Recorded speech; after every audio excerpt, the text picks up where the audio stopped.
Okay, so since this is one of my last days in New York City, leaving the office, traveling the world, playing tournaments and stuff, I want to talk about the poker scene in New York City, and I want to talk about what it's like to be a poker player in New York. And we'll talk about some pros and cons, just kind of address some random issues, concerns. So the first thing is, in general, I think being a poker player in New York City kind of sucks. And when I say New York City, so the 5 boroughs, and that's for a couple of reasons. Number one, we don't have any legal casino close. I mean, we have Atlantic City, we have Parks, we have Sands, we have a couple, but everything is in that 2-hour range. There's nothing that's 20 or 30 minutes away that's legal, right? So all these casinos, and it's been like this for a long time. This is not something that is new.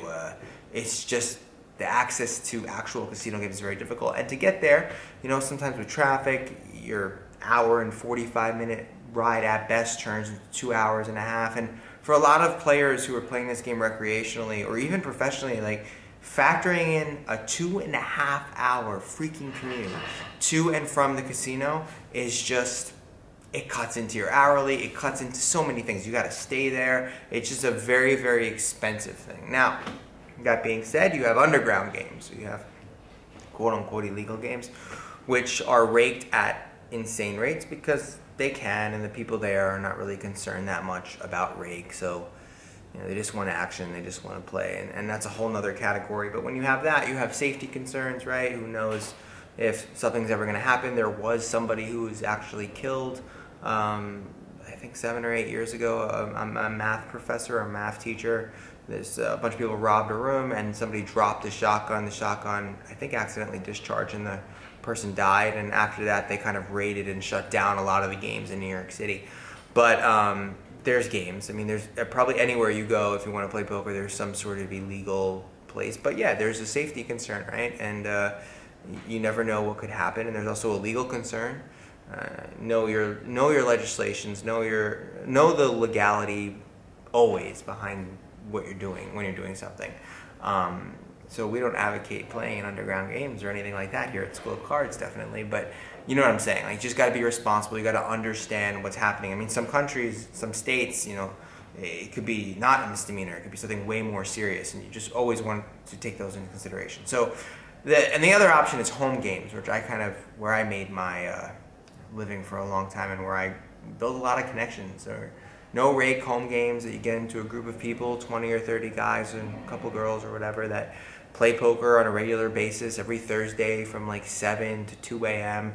There's these games out in Westchester. There's these games out in ones in Brooklyn. I mean, there's just tons of games that are friendly and not so adversarial. The problem is, if you're like, you know, you gotta know how to play the social game if you're invited to these games. So you can't sit there, put your headphones on, and play exceptional poker.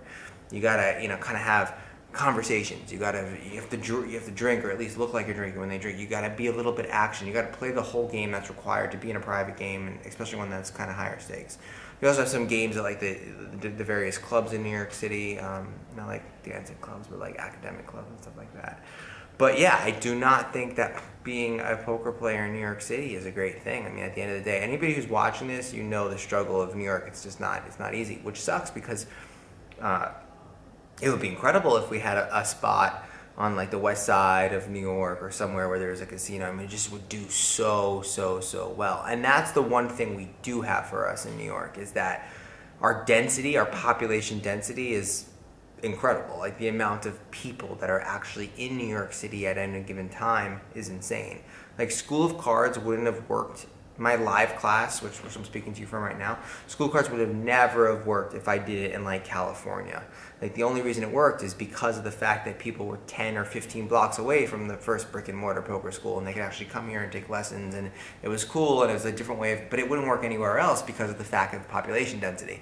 No one's gonna drive 2.5 hours to take a 3-hour introduction to poker class. No one's gonna do it when it's 20 minutes away. So I've always thought of that being unique. And, you know, New York City is my favorite. I'm born and raised here, so I'm definitely biased. My first poker game was in an underground New York City club. My first, like, real game. So it's like, it's a special place in my heart. But yeah, it sucks for poker. It just really does. Those of you who live 15 or 20 minutes or 5 minutes away from a casino. Like, do not take that for granted if you're serious about poker, because when you add in that barrier of commute, it just changes things. Like, it would be cool if I could right now be like, all right, what is it, Saturday night, 3:30 in the morning. You know what, maybe there are some people at this game at 5:10 or whatever, somebody hits me up, like, yo, stop by, Blake, and I'm like, all right, let's stop by, or 10:20 or 20:50 or whatever limits. You could just swing over and play. You can't do that here. It's like, all right, let me take 2.5. I mean, by helicopter, it's like 55 minutes. Even if you take a freaking helicopter, it takes you that long to get there.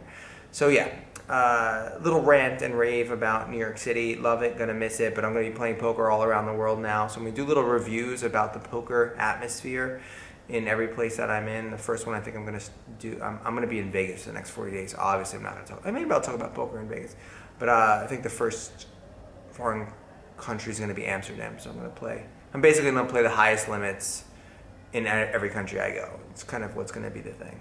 So wherever I can get the highest limits, and not on a given day, I'm going to try to do some research to figure out, like, all right, is there a 50-100 or 25-50 or something running? I doubt it. I think the best I'm going to get is like that 10-20, 5-10 deep stack, maybe occasionally 25-50 range. But it'll be interesting. It'll be fun. I'll talk about the culture, the experiences. I'll vlog it. I'm excited.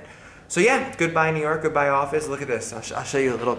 All right, so yeah, this is a quick little tour. I've done this many times before, but this was a cool closet that I had found, and this door would shut, and I'd store stuff there. And we have all these tons of tables. We ran the Beyond Tell studies in these over here.